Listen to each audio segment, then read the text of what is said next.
Assalamu alaikum wa rahmatullahi wa barakatuh. Dear students, Iqra Huffaz boys college, उम्मीद है आप सब खैरियत से होंगे। This is our 28th video lecture of physics second year online classes phase 2। हमने लास्ट 2 लेक्चर्स में चैप्टर नंबर 19 शुरू किया था, जिसका नाम है एटॉमिक न्यूक्लियस। हमने इंट्रोडक्शन, रेडियो एक्टिविटी का फिनोमिना, उसकी टाइप्स, फिर अल्फ़ा डीके, बीटा डीके और गैमा डीके, इन तमाम टॉपिक्स को कवर कर लिया है। तीसरा जो हमारा इम्पोर्टेंट टॉपिक है वो है हाफ लाइफ और law of radioactive decay. आज हम इस टॉपिक को कवर करेंगे। थ्योरी का टॉपिक है, इसके बाद इंशाल्लाह कुछ प्रॉब्लम्स करेंगे। अच्छा जी, तो सबसे पहले हाफ लाइफ क्या होती है? आपको इसके अल्फाज से समझ आ रहा है? हाफ लाइफ, आधी ज़िंदगी। ठीक है जी। हमने पीछे पढ़ा कि रेडियो एक्टिविटी क्यों होती है, उसका कॉज क्या होता है। एटम जब अनस्टेबल होता है तो वो स्टेबिलिटी को हासिल करने के लिए रेडियो एक्टिविटी का फिनोमिना करते हैं, यानी न्यूक्लियस में से कुछ प्रोटॉन्स, कुछ न्यूट्रॉन, कुछ पार्टिकल्स को एमिट करते हैं ताकि उनकी एनर्जी कम हो और वो स्टेबल हो सके। और उसके बाद रिजल्ट ये होता है कि वो एक एलिमेंट जब रेडियो एक्टिविटी करते हैं तो वो ट्रांसफॉर्म हो जाते हैं या तो आइसोटोप में या फिर नया एलिमेंट फॉर्म करते हैं। ठीक है जी। तो हाफ लाइफ का मतलब क्या है कि वो जो एक पेरेंट न्यूक्लियाई है, पेरेंट न्यूक्लियाई मौजूद मतलब होता है वो एलिमेंट जो कि रेडियो एक्टिविटी का फिनोमिना करेगा और डॉटर न्यूक्लियाई बनाएगा। ठीक है, न्यूक्लियाई न्यूक्लियस की जमा है। तो वो पेरेंट न्यूक्लियाई कितना टाइम रिक्वायर्ड है, हाफ लाइफ का मतलब है the time required for one half of parent nuclei to decay into daughter nuclei is called half life of radioactive elements. जो पेरेंट न्यूक्लियाई है उसको डॉटर न्यूक्लियाई में DK होने में कितना, उसके हाफ को डीके होने में कितना टाइम लगेगा। पेरेंट न्यूक्लियाई को डॉटर न्यूक्लियाई में डीके होने में उसके हाफ को कितना टाइम लगेगा। ठीक है जी। कंप्लीट पेरेंट न्यूक्लियाई को नहीं, यानी 100 पेरेंट, अगर मिसाल करो पेरेंट न्यूक्लियाई 100 मौजूद है हमारे पास, तो उसका हाफ क्या होगा 50।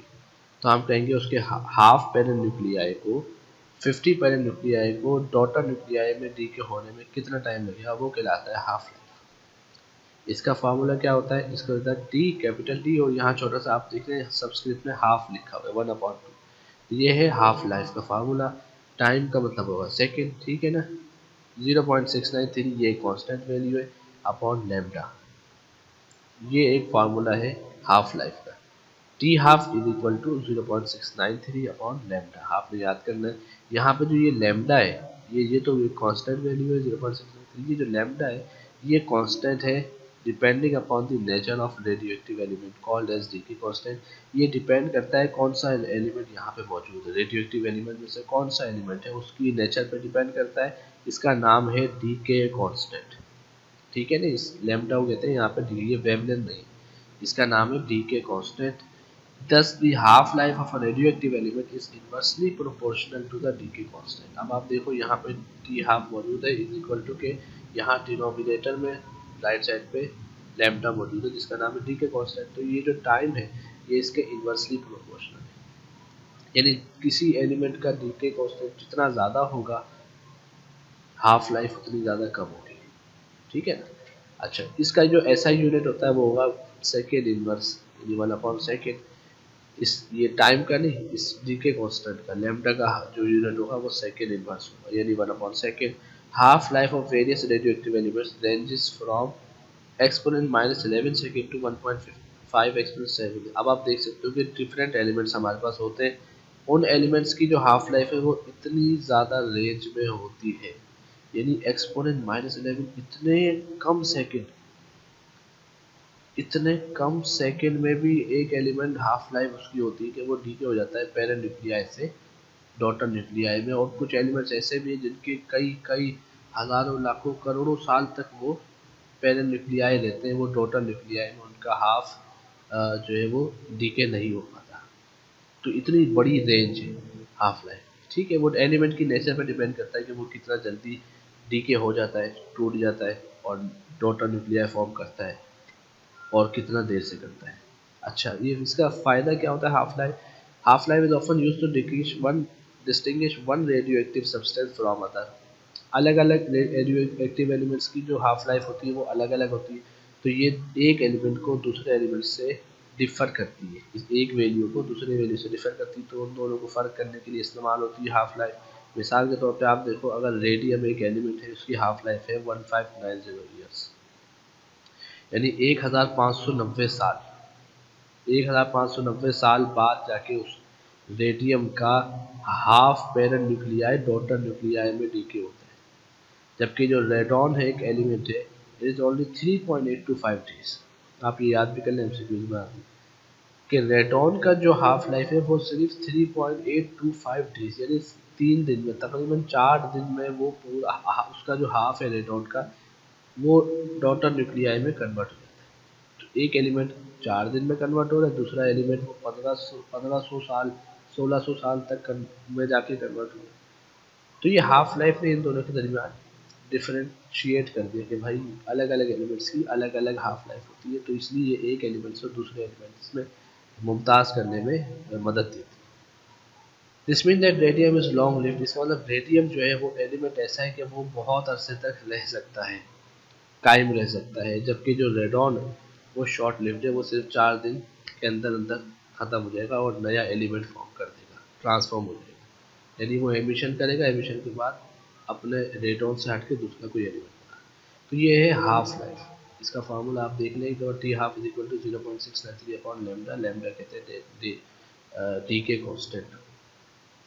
नेक्स्ट जो हमारे पास टॉपिक है वो है law of radioactive DK.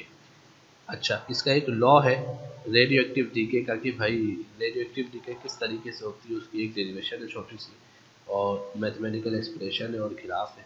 तो आप अपने पास ये अच्छे तरीके से नोट डाउन ज़रूर कर लीजिएगा, हाफ लाइफ की डेफिनेशन, उसका फार्मूला वगैरह, और ये लॉ, ये इंपॉर्टेंट है, पेपर में सवाल भी इसके आते हैं law of radioactive decay के मुताबिक। ठीक है।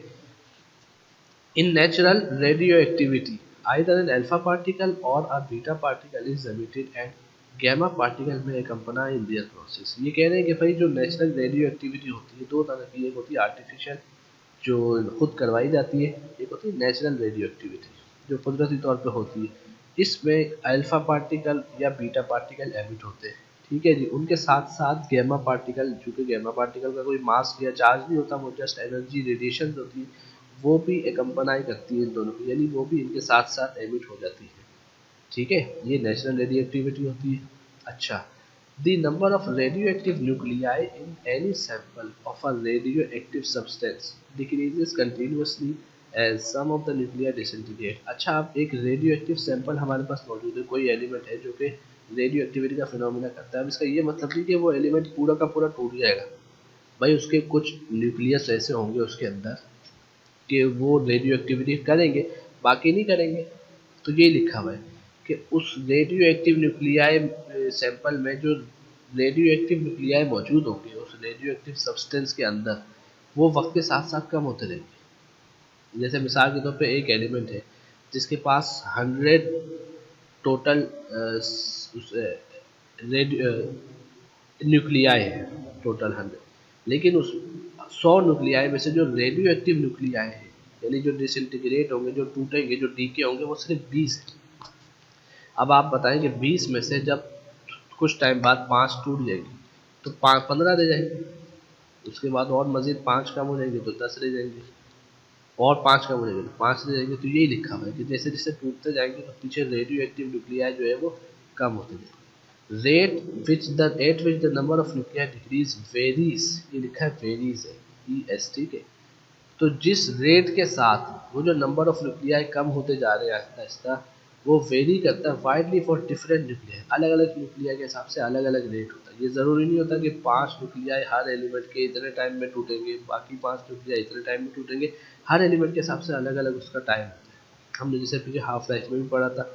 तो Rutherford and his co-worker study the rate of decrease of nuclei, कि आहिस्ता आहिस्ता जो उन न्यूक्लियाई का रेट ऑफ डिक्रीज कम होता जा रहा है। मिसाल के तौर पे जो पहले 10 दिन है उसमें 5 न्यूक्लियाई टूट गए, फिर अगले 10 दिन में सिर्फ 2 टूटे, अगले 10 दिन में 1 टूटा। तो ये कहलाता है rate of decrease of nuclei.